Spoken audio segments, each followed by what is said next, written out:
Jackie Stewart, I should say, sorry. Yeah, about overdriving.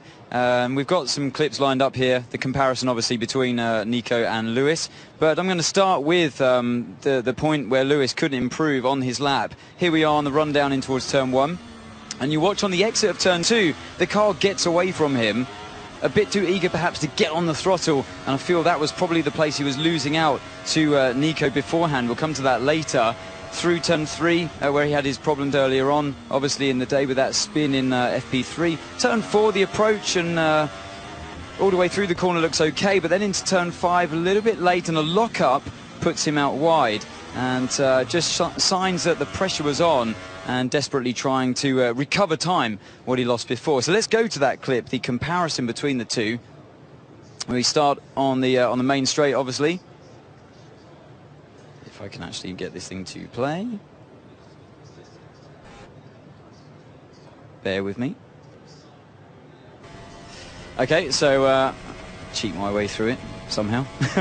So on the way down to turn 1, obviously neck and neck, we start them at the same place, but Rosberg manages to turn the car easier and get a better drive on the exit of turn 2, opening up the exit, the entry to turn 3, and that gives him the momentum around turn 3 itself. If I can try and pause it at the right time and bring it onto the shadow of the bridge, you can see that Rosberg's clearly gained the advantage.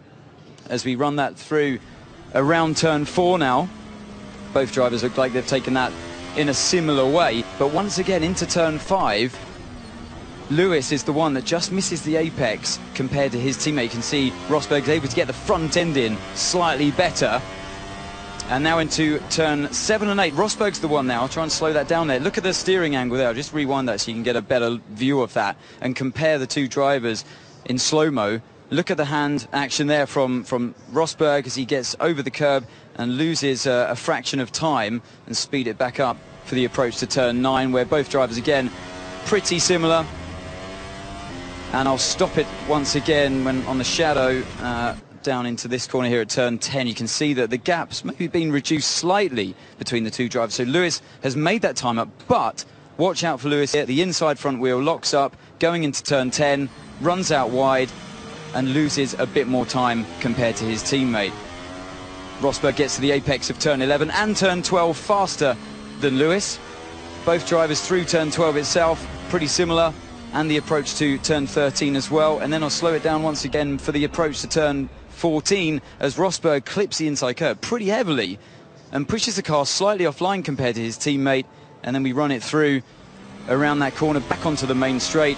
The gap's reduced slightly from where it was after sector 1. For me, that's where Lewis lost most of his time and then went on to make more mistakes in the second run. So yeah, it's easy to make mistakes even around a circuit that you know like the back of your hand here in Barcelona, where you look for those marginal gains.